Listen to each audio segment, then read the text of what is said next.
ஊற்றப்படுதல். கிறிஸ்துவுக்குள் பிரியமானவர்களே, சகோதரி நான்சி சொல்கிறார்கள், எரேமியா காலத்தில் இருந்த மக்கள் மிகவும் வசதியான வாழ்க்கையை வாழ்ந்தார்கள்.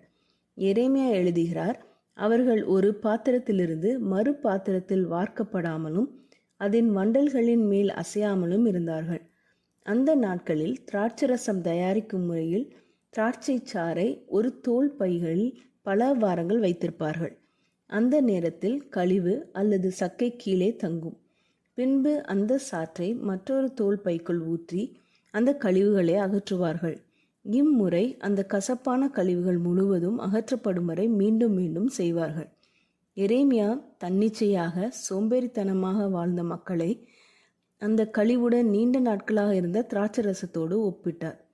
துன்பம் என்பது நம்மை ஒரு ஜாடியிலிருந்து இன்னொரு ஜாடிக்கு ஊற்றுவதற்கான கடவுளின் வழிமுறையாகும். இதனால் சுயத்தின் மற்றும் பாவத்தின் அழுக்குகள் நீங்கி அவருடைய இனிமையான ஆவி மட்டும் எஞ்சியிருக்கும். நம்மை கிறிஸ்துவை போன்றவர்களாக ஆக்கும் இந்த செயலை நீங்கள் ஏற்றுக்கொள்வீர்களா? ஜெபம் செய்வோம். எங்கள் அன்பின் பரமபிதாவே, எங்கள் வாழ்க்கையை உமது சித்தத்தின்படி மாற்றும் செயல்களை நாங்கள் தாழ்மையுடன் ஏற்றுக்கொள்ள எங்களுக்கு உதவி செய்யும். எங்கள் உள்ளத்தில் இருக்கும் சுயமும் பாவமும் நீங்கி உமது பரிசுத்த ஆவி மட்டும் நிறைந்திருக்க செய்யும். துன்பங்களின் மத்தியிலும் சோதனைகளின் இடையிலும் உம்மை நம்பி நிலைத்திருக்க பலன் தாரும். எங்களை கிறிஸ்துவின் சாயலில் வடிவமைத்து உமது நாமத்திற்கு மகிமை சேர்க்கும் வாழ்க்கை வாழ செய்யும். நீர் எங்களுக்கு அதற்கு உதவ வேண்டும். இயேசுவின் மூலம் ஜெபிக்கிறோம் பரமபிதாவே, ஆமேன்.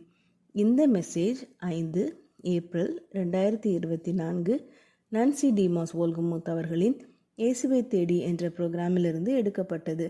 கர்த்தர் உங்களை ஆசீர்வதிப்பாராக.